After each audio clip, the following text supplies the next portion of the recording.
Hi everyone, welcome back to Dave's Math Channel. I'm your host David Tare. I haven't done a plug for my series in a while. I think I'll do it today. So I wrote this series that I'm doing a series of videos on that right now called the Math Lovers Book. I wrote it from 2019 to 2022, and if you're interested in purchasing, it's 3 volumes. Each one is probably about, 300-400 pages. They're like textbooks. First one's more recreational. That's the one I'm going over now. I'm up to chapter 6 out of 10 chapters, a little more than halfway done. Chapter 6 is on group theory, which I'm going over now. Second volume is a little more academic. It's on more academic topics like functions and calculus and probability and statistics. And it's a little more advanced too. I'd say first volume is probably, maybe advanced high school level. Second volume is probably first or second year college level. And the third volume is problems and solutions. So this has problems as well as solutions to all the odd number problems pertaining to the first 2 volumes. So that's my series, The Math Lovers Book, and they're both available on Amazon.com, either in paperback or in Kindle.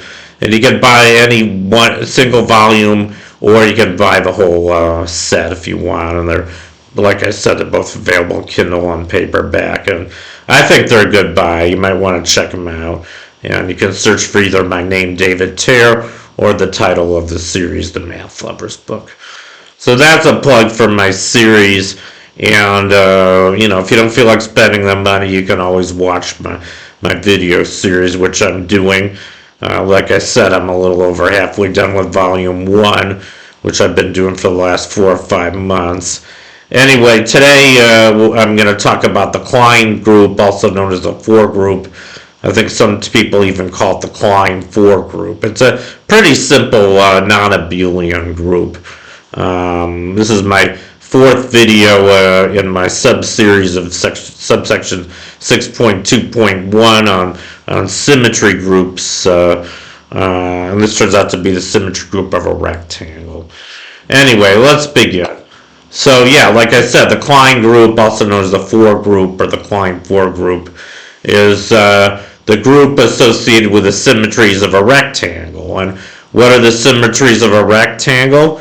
Well, I think you can see it has vertical symmetry as well as horizontal symmetry. In other words, you can reflect it. These are both mirror symmetries. So it has 2 mirror symmetries. It's a little more complicated than the bilateral or the mirror symmetry group, which just has 2 elements. This one has 4 elements. So you get 2 of the elements by reflecting, for instance, about the vertical axis, and you get another one by reflecting about the horizontal axis, and then you could also reflect about both axes. That actually gives you a 180-degree rotation. So there's 4 elements of this group. I mean, you always have the identity element, which doesn't do anything. And I'll just call that element E. And then you have an element where you're reflecting about the vertical axis. I'll call that one A. Then you have or the y-axis I'm calling here. You have another one you're reflecting about the x-axis, call that B, and then there's the 4th element where you reflect about both axes, which I can call C. And the algebra of this group is just, remember every group has an algebraic representation. So this group has 2 generators, as you can see, A and B, the ones I just defined. And a squared, since they're both rotations, we have a squared equals b squared equals e. And you can also check for yourself that this group is abelian. It doesn't matter in the order in which you reflect. In other words, if you reflect about the x-axis and then the y-axis, you would get the same result as if you reflect about the y-axis and the x-axis, namely 180-degree rotation. You can actually do this with a piece of paper. It might be worthwhile. Maybe I'll just demonstrate for you. Here's a piece of paper. This is actually a math paper I'm working on. So I'm gonna apply both of these operations. So first I'm gonna reflect this paper about the horizontal axis, and that And I actually flipped it about, I rotated about that axis. But you can think of this as a reflection. If this paper were transparent, you would see what was the writing on the other side. And then if I wanted to reflect it about the y-axis, I'd just do that. Well, I think you can see that the page got rotated 180 degrees, right? I mean, the title was on my left before. Now it's on my right. Let's start with what we had before, and let's do it in the other order. So if I reflect about the vertical axis first, I get that.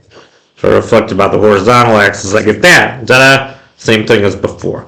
So I think you see how that works. So it's an abelian group with 4 elements, and this is its algebra. A squared equals b squared equals e, and ba equals ab. That completely defines the group.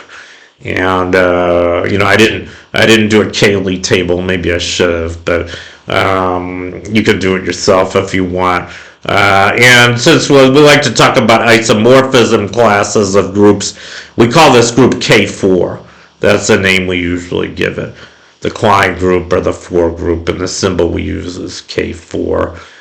Sometimes I think people use V or V4, but I'm calling it K4 here. And I didn't talk about direct products, but this turns out to be the direct product of C2 with itself. I'm not even going to define what a direct product is. I don't think I even talk about them in my book. But one way you can think of the Klein 4 group is sort of like 2 copies of the cyclic group of order 2 multiplied together. So that's the Klein 4 group. Pretty simple, simple abelian group. And I did start talking about non-abelian, because I actually did this a little bit out of order. In my book, this subsection on the Klein 4 group actually comes before my discussion of the dihedral groups. And it is simpler because this is an abelian group and the dihedral groups are not abelian.